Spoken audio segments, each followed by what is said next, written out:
Cuando yo era chica existía esta serie que se llama Art Attack, que quizás la recuerden.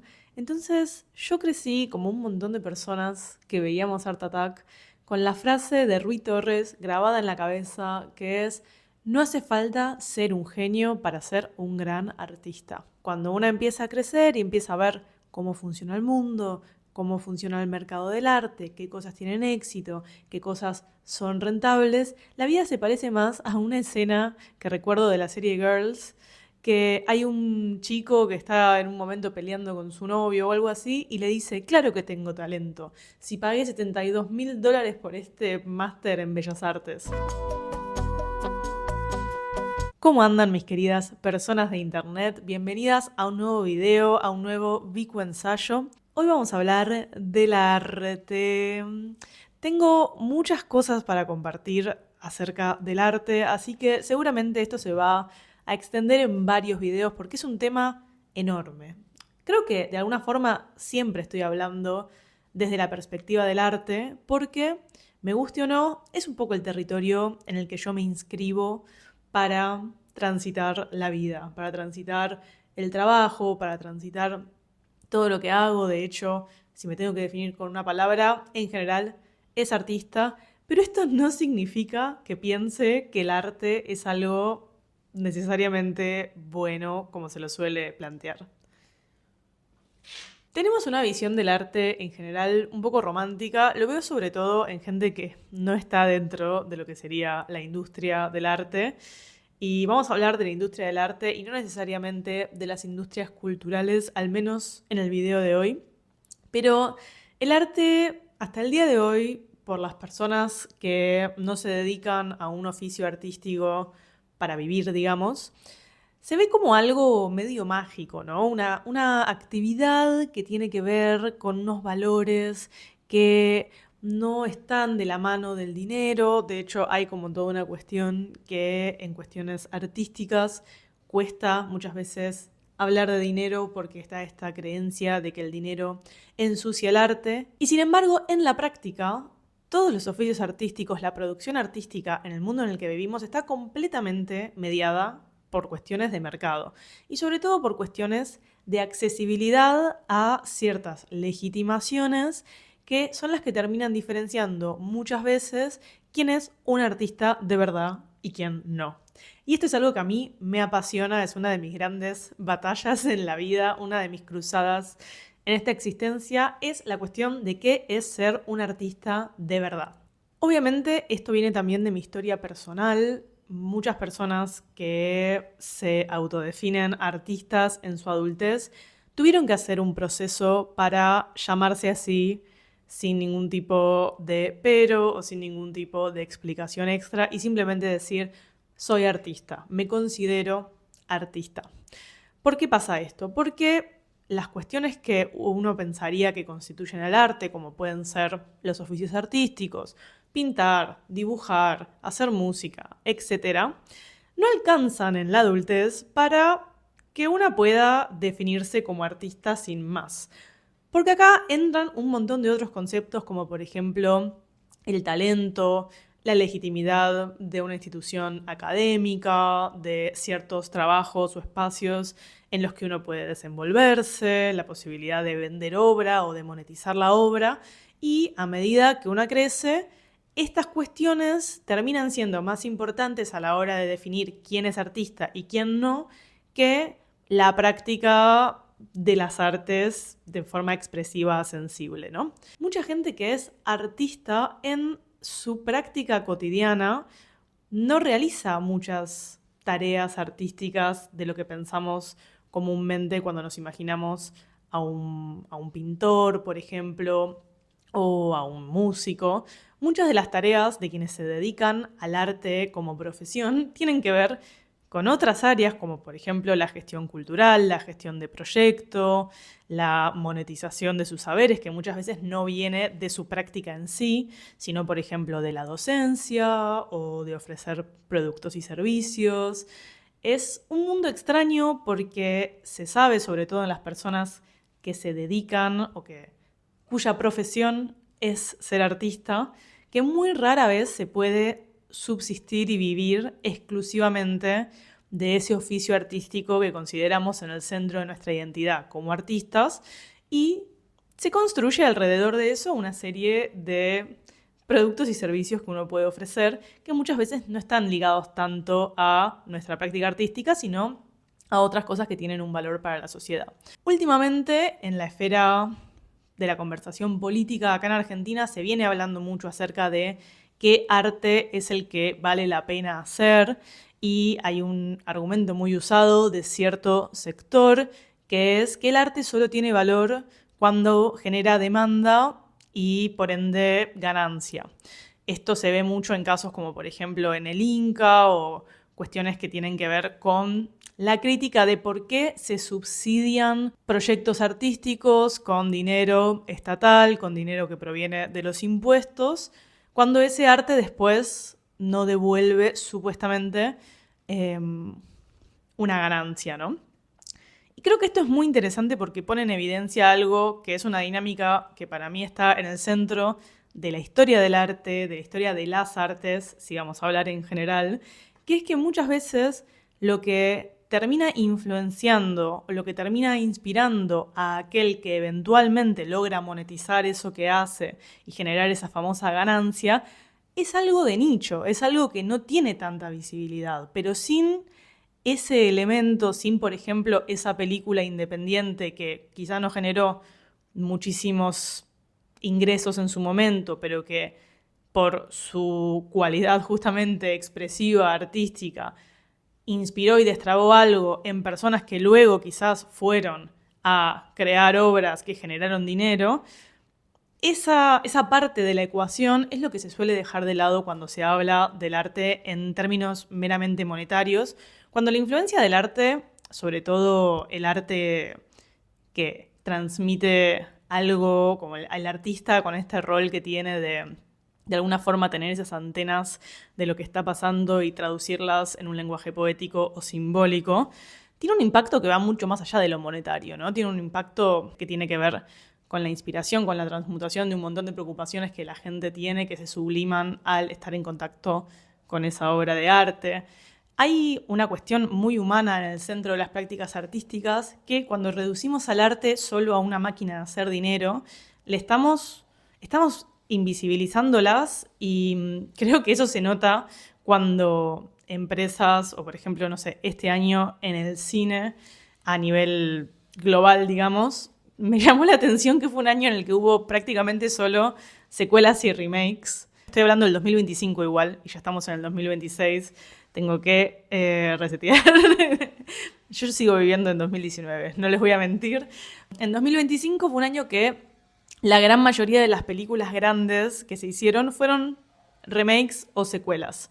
Y desde mi perspectiva es muy difícil que una remake o una secuela, obviamente Shrek 2 es una excepción y hay muchas que también son muy buenas, pero habla de que cuando las industrias se guían solamente por lo que va a generar una ganancia segura, se deja de lado el riesgo, que es lo que hace al arte emocionante e inspirador, porque creo que justamente es un error mirar al arte en términos de algo que solo sirve si genera dinero.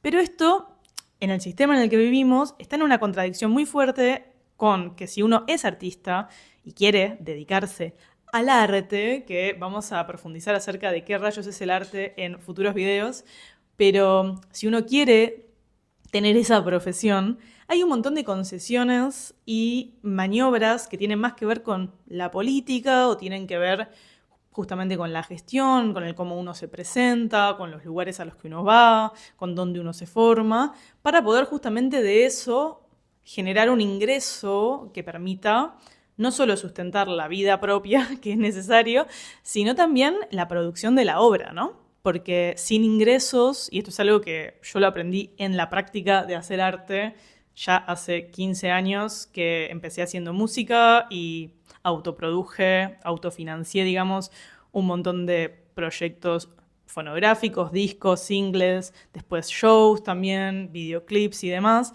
Y yo sé que el artista independiente del otro lado me va a entender que es imposible hacer esas cosas sin financiación. ¿Y de dónde viene esa financiación? Muchas veces termina siendo muy importante a cómo se genera después, con qué calidad o con qué recursos se genera después esa obra que primero imaginamos y después traemos a la realidad. Pero también yo pienso mucho en Art Attack. Me levanto y pienso en Art Attack. No, en serio, muchas veces vuelvo a Art Attack. Art Attack fue una serie que me marcó mucho porque yo hacía muchas de las cosas que proponían en Art Attack. Art Attack era un programa de estilo de manualidades o que daba ideas para hacer proyectos, podríamos decir, artesanales. Por ejemplo, una portada para un cuaderno que esté hecha de engrudo especial, le decían que era una especie de papel maché que se hacía con papel higiénico. Todo era con materiales relativamente accesibles, nada era demasiado caro, eran cosas que podías hacer en tu casa.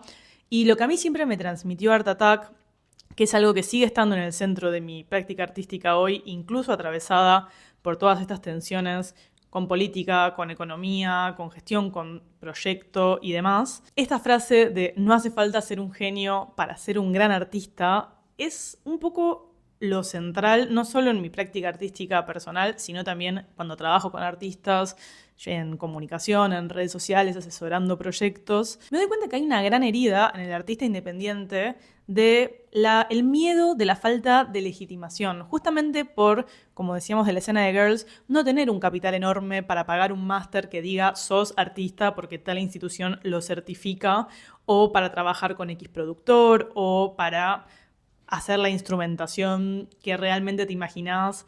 El tema de también los premios, las condecoraciones de distinto tipo para los proyectos, de alguna forma lo que buscan hacer es trazar un rectángulo alrededor de ciertos artistas y ciertos proyectos que indica este es un artista de verdad, y de alguna forma eso se hace obligatoriamente en contraste con la idea de que otro artista es un artista de mentira. Y si tomamos este axioma de que no hace falta ser un genio para ser un gran artista, que de hecho en la historia del arte está sobradamente probado, creo que es una especie de paradoja en la que estamos obligados a habitar como artistas, que busca un poco socavar la posibilidad de disfrutar de nuestra práctica artística por fuera, si es que eso tiene que suceder así o que no nos interesa o no lo podemos hacer, por ejemplo, porque no podemos pagar ese máster que diría que somos expertos en lo que estamos haciendo. Y creo que hay algo que para mí sí legitima al artista, o a mí me ha legitimado mucho para mí misma por fuera de estas condecoraciones externas que indican vos sos artista de verdad y vos no, que es la obra. Y la obra también tiene que ver con la práctica. Esto lo hablamos en un video hace unas semanas, pero a medida que yo fui creando obra de la forma que pude, con los recursos que tuve a mano, con redes de personas que colaboraron conmigo en un montón de niveles y en un montón de instancias de los proyectos para llevarlos a la vida, y entendiendo también que trabajar con otras personas también significa que eso va a retroalimentar tu arte y tu obra. A medida que fui creando obra y mirando para atrás y diciendo, che, yo hice todo esto, esa legitimidad, o mejor dicho, esa necesidad de legitimación externa fue desapareciendo. No diría que está totalmente eliminada porque vivimos en una sociedad, pero sí ha disminuido un montón. Y creo que hay algo de lo que sucedía en Art Attack que era el germen de eso, que es la cuestión del hacer, la cuestión también de que la vida sea el arte, que la obra pueda venir de la vida misma, que no tenga que pasar por una serie de pruebas de aros de fuego para ser considerada y sellada con una marca que dice esto es arte.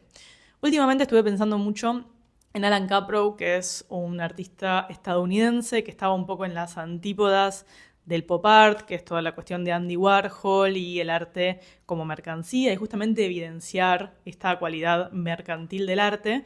Alan Caprow estaba en otro lado por completo, ideológicamente, y lo que decía es que el arte debería ser la vida misma. Fue quien inventó la idea de los happenings.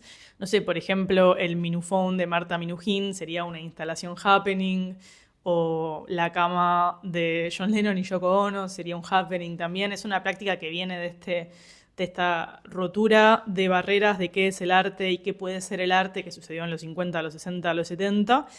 Y Alan Caprow decía algo que para mí es Súper interesante, y no digo que sea la verdad absoluta, porque lo que a mí me apasiona del arte, más allá de practicarlo, lo que sea, que no, nunca está claro ni nunca lo estará, nunca habrá consenso de qué es el arte, pero esta frase de Alan Caprow me sirve mucho para pensarlo y me inspira mucho, que es que en las cavernas, en el arte prehistórico, digamos, el arte, por ejemplo, en las cuevas de Altamira, esa clase de primeras obras artísticas, de primeras representaciones gráficas de cosas que el ser humano veía y vivía, el arte estaba sin un rectángulo alrededor, digamos. El arte estaba en la pared. El arte era la vida, era la pulsión expresiva del ser humano en una circunstancia determinada, plasmada sobre una pared, ¿no?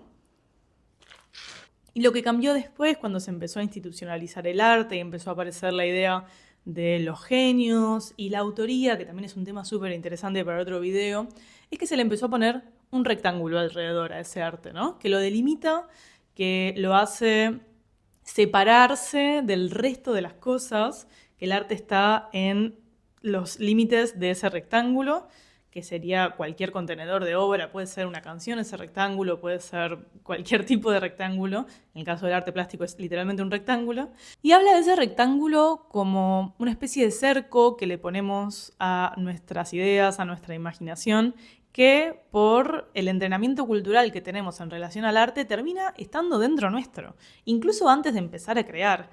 A muchos artistas les pasa, diría que la mayoría, que a la hora de ponerse a crear o a hacer su arte, es muy difícil sacarse ese rectángulo mental que es el formato en el cual esa obra después va a tener que ser, por ejemplo, expuesta y comercializada. Y a mí, sobre todo en mi práctica musical, que es lo que más ha cambiado para mí a lo largo de los años, porque yo al principio de mi práctica musical tenía una idea muy cerrada de lo que podía ser una canción, tenía a pleno ese rectángulo de una canción es esto, tiene que ser esto, puede ser esto, y a través de un montón de instancias de colaboración con artistas, formación de distintos tipos. Yo me formé en la universidad pública, en la Universidad Nacional de 3 de Febrero, lo cual también me retrotrae esta frase de Girls de pagué tanta plata por un máster. Hay algo en la universidad pública en lo que se relaciona con el arte que destruye esa noción, ¿no? Porque tiene más que ver con, obviamente, también la posibilidad de estudiar y de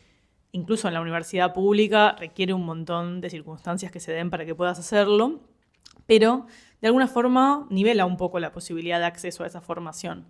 Y yo creo que haberme podido vincular en ese espacio con un montón de artistas de distintas áreas del sonido me ayudó a erosionar bastante ese rectángulo mental, al punto de que cuando me siento a hacer música o cuando me encuentro en una situación de hacer música ahora, me es casi invisible, diría, ese rectángulo, por más que sé que está ahí y siga habiendo una idea de lo que debería ser y lo que podría ser esa pieza que estoy haciendo, que cada vez está más erosionado y eso permite que salgan cosas que muchas veces ni me imagino antes de empezar a hacerlas. En el mundo de la improvisación también esta idea está muy presente y de hecho los happenings son eso, es arte efímero, es arte que se experimenta en el momento y hay algo que yo dije un montón de veces ya en algunos videos pasados, que es que eso es lo único que la inteligencia artificial nunca nos va a poder sacar. La experiencia de hacer el arte, la experiencia de escucharlo, la experiencia de compartirlo con otras personas. Y también me hace pensar en esta idea de que mucha gente no quiere escribir, sino que quiere haber escrito. Me han dicho que esta frase es de Dolina, yo la recuerdo de un poema de Bukowski, pero probablemente lo ha dicho mucha gente. O creo que la de Dolina es la gente no quiere leer, quiere haber leído, pero se entiende. Hay algo de la experiencia de hacer arte que es lo que para mí le da el sentido. Y creo que la idea de qué es lo que significa ser un gran artista es una idea sobre la que tampoco hay consenso y incluso en las propias cabezas de las personas coexisten un montón de interpretaciones y posibilidades de qué es lo que significa ser un gran artista, pero yo creo que una posible es el artista que está presente en la producción de su arte y que logra de alguna forma mantener vivo esa libertad que a mí me transmitía tanto Art Attack cuando era chica. Y no diría que tiene que ver sí o sí con la infancia, porque si bien es verdad que muchas veces las infancias están más conectadas con la creatividad, Siento que hay muchas variables también a eso y no es necesariamente siempre así. Sí creo que hay algo de la ausencia de conceptos como el talento o la rentabilidad o el error o el juicio o la posible acusación de otro hacia nosotros de vos no sos un artista de verdad, que sí se construyen en la adultez y que si podemos al menos separarlas de nuestro proceso creativo propiamente dicho, es algo que está muy bueno. Me interesa mucho saber qué piensan de este tema, si hacen alguna práctica artística, cómo les impactan estas cuestiones. También comenten Art Attack si son de la generación que creció haciendo engrudo especial. Oh, mi madre me odiaba. Muchas gracias por mirar otro Bicoensayo. Es muy divertido para mí estar haciendo estos videos. Y les quiero contar un cambio que va a suceder en mi newsletter a partir de este domingo. Estamos en el 15 de enero, porque seguramente vean este video después, que ya esto va a estar funcionando, pero voy a migrar a Substack después de mucho tiempo de mandar mi newsletter con un servicio particular.